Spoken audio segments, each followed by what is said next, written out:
Sir मैं ये कह रहा हूं कि इस केस में मेरी एक लविंग पर्सनालिटी है सर। मेरा दिल करता है वो कई भाई साहब मुझे नजर आए, उनको गले से लगाऊं, उनका माथा चूमूं, उन्हें प्यार दूं। और वो मेरी फेवरेट पर्सनालिटी जो है ना सर, वो आईओ साहब हैं, जिन्होंने अभी 2 साल से चार्जशीट नहीं दी। अब मैं उन पे बात करने लगा हूं। आप लोगों का पुलिस एक्ट है सर 1861 का, सीआरपीसी सेक्शन 173 और 154, जो पुलिस के द्वारा ये सेक्शन है सर।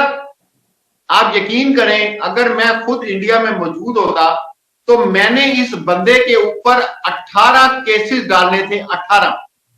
18 केसेस मैंने डालने थे इस आईओ के ऊपर। लेकिन आईओ के खिलाफ मैं ये समझता हूं कि जितना वर्क आपने, जितनी मेहनत सीमा हैदर पे की, अगर उतनी मेहनत आपने ये आईओ पे की होती ना चार्जशीट पर, तो सर अभी बड़े मसले हल हो जाने थे। क्योंकि आईओ साहब तो मतलब किंग बने बैठे ना, उनको क्या पता अदालत क्या होती है, उनको क्या पता कि जनाब 90 दिन, मैक्सिमम 90 दिन में चार्जशीट पेश करनी, तो वो तो नवाब बने हुए ना।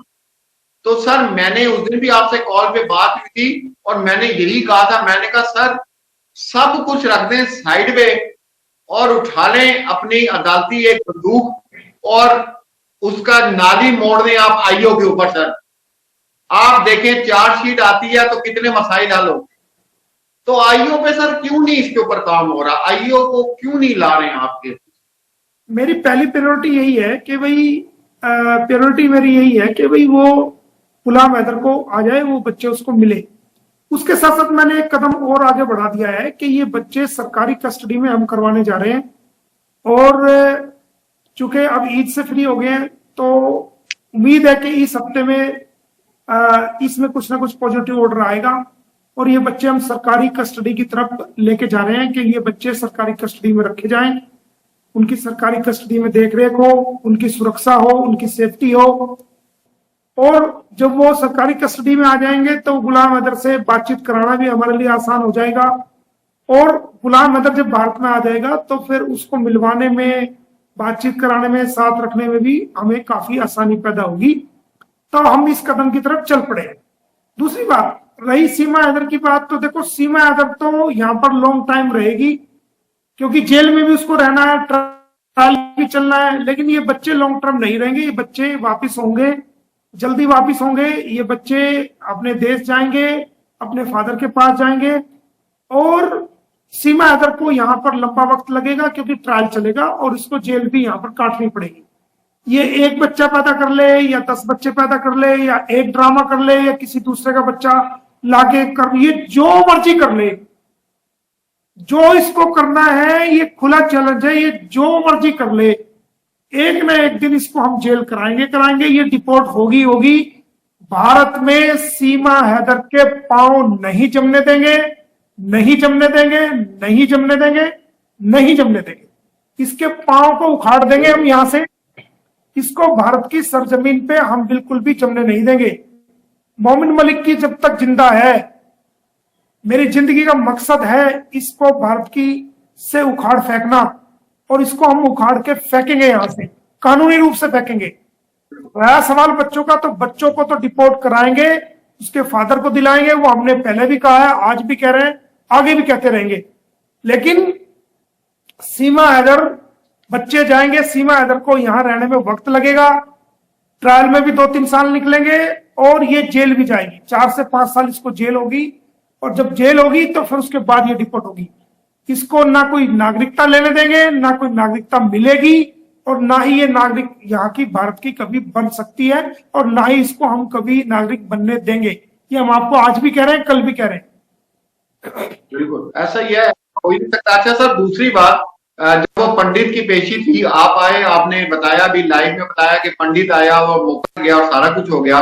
और सर इसको भी तकरीबन 8-9 माह हो गए तो पंडित का दोबारा जिक्र ही नहीं हुआ। तो सर क्या वो पंडित को बुलाया गया वापस अदालत में? क्या वो पंडित दोबारा आया था?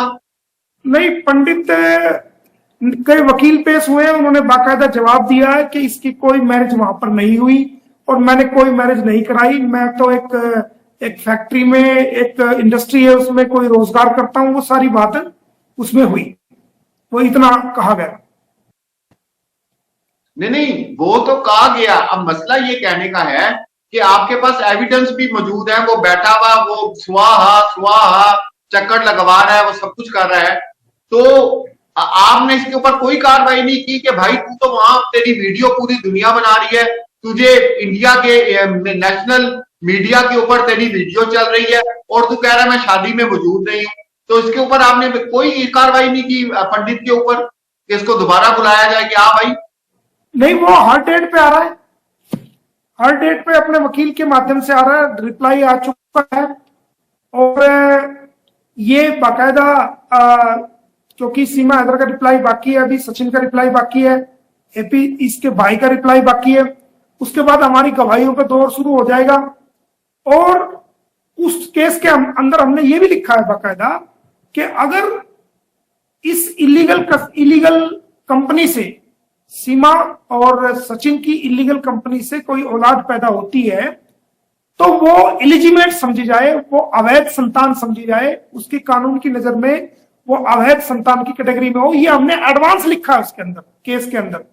वो कॉपी हम लगा देंगे कम्युनिटी पे भी जिसको चाहिए। तो हमने एडवांस, हमें पता था कि ये ड्रामा कर सकते हैं इस प्रकार का, तो हमने वो एडवांस उसके अंदर लिखी हुई है। तो वो एक अलग मैटर है, चलेगा, वो चलता रहेगा। गुलाम आकर के बच्चों को लेकर चला जाएगा, वो तब भी चलता रहेगा, क्योंकि वो एक जीत है, एक हार का सवाल है, तो वो चलता रहेगा। लेकिन हमारी जो पहली जो प्रायोरिटी है वो ये है कि किसी तरह ये बच्चे उसके फादर को मिल जाए। उसके बाद जो केसेस चल रहे हैं वो चलते रहे, वो मैं यहाँ बैठा हूं, मैं करता रहूंगा अपना। अच्छा, मैं सर जो आप जिस तरह मुझे आपने बताया कि इसको बेल जो है वो इस शर्त पे मिली है कि ये उस घर से बाहर नहीं निकलेगी, अदालत इसको जब बुलाएगी ये जाएगी, इसके ऊपर इसको बेल मिली हुई है। अब सर मेरे पास इतनी लंबी लिस्ट है, इसको चंडीगढ़ से 3 दफा नोटिस जा चुका है। उसके बाद आपने खुद बताया था कि कैश भाई इसको अखबार में देंगे और उसके बाद अरेस्ट वारंट जारी हो जाएंगे। फिर इसके बाद आप ये देख लें, जिसा आप कह रहे हैं इनकी गवाही नहीं हुई, मतलब माशाल्लाह 2 साल गुजर गए हैं, इन लोगों ने अदालत को सर क्या समझा हुआ है, और इन मैटर्स के ऊपर आपने क्यों एक्शन नहीं लिया कि भाई इसको अदालत बुला रही है, ये जा नहीं रही, हालांकि इसकी बेल इस शर्त पे हुई है कि अदालत जब बुलाएगी मैं जाऊंगी। उसके बाद ये बच्चा पैदा करने 10 किलोमीटर दूर हॉस्पिटल में 20 किलोमीटर कैसे चली गई है बगैर पुलिस कस्टडी के? इसके ऊपर सर आपने फौरन एक्शन लेना था कि देखिए सर, ये तो ना अदालत को बताया, ना इसने इजाजत ली, किस हिसाब से ये हॉस्पिटल चली गई है बच्चा पैदा करने के लिए? सर ये क्वेश्चंस है ना। तो ये 2 केस है, एक केस जिसमें जमानत हुई है, एक केस तो वो है जिसमें इसकी अंडरटेकिंग है और शर्तें हैं कि आप बगैर परमिशन के नहीं जाओगे। वो केस अलग है, वो चल रहा है आपके दूसरी कोर्ट में। जो हमने केस डाला है, वो डाला है फैमिली कोर्ट्स के अंदर, जहां हमने इसकी मैरिज को चैलेंज किया है, इसी के इलीगल रहने को चैलेंज किया है, वो फैमिली कोर्ट में।